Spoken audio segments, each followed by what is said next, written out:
Bonjour à tous. On me demande souvent, Maître Bérard, pourquoi retenir les services d'un avocat au TAL? Après tout, c'est relativement simple. On remplit un formulaire, on le produit et puis on a une date d'audience. Alors, il est vraiment, je pense, judicieux de retenir les services d'un avocat pour le tribunal administratif du logement. Et voici pourquoi. Première raison, parce qu'il serait faux de croire que parce que c'est une justice simplifiée, elle est plus simple. Premièrement, vous devez savoir que les règles du Code de procédure civile s'appliquent au TAL. Même s'il y a une loi spécifique, la loi sur le TAL avec des dispositions propres, toutes les règles de procédure du Code de procédure civile s'appliquent au TAL, c'est-à-dire pour la présentation de la preuve, des objections, la recevabilité de la preuve. Toutes ces règles-là s'appliquent. Et donc, vous êtes souvent démunis si vous êtes au TAL et que vous voulez soumettre une preuve et que par exemple vous dites oui mais j'ai entendu dire que vous ne pouvez pas faire admettre ce témoignage-là ou tel document parce que par exemple c'est une expertise et la personne va contester parce que l'expert n'est pas là pour témoigner ou ce n'est pas à proprement parler un rapport. Et vous vous retrouvez dans une situation où là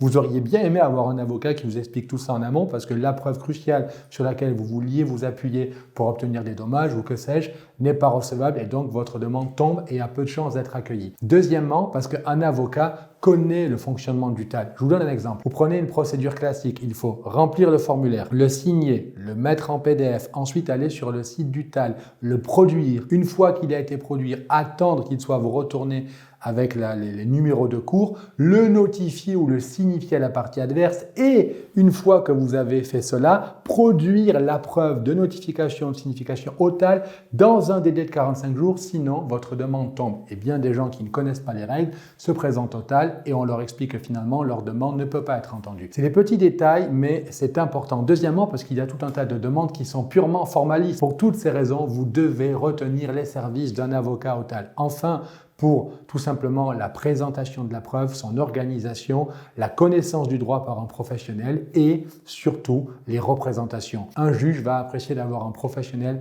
qui permettra de faire le distinguo entre la présentation de la preuve, votre témoignage, les pièces, les documents que vous voulez mettre en preuve et à la fin, les plaidoiries qui vont venir reprendre l'ensemble des faits, les mettre à la lumière du droit pour convaincre le juge d'accorder votre demande. Résiliation de bail, reprise de logement, éviction, demande de dommages-intérêts, que sais-je, il y a pléthore de demandes. Donc si vous avez des questions, des interrogations, si vous avez un problème en droit immobilier, si vous êtes un locataire et que vous avez une cause devant le TAL, n'hésitez pas, contactez le cabinet Bérard Avocat, nous serons là pour vous aider.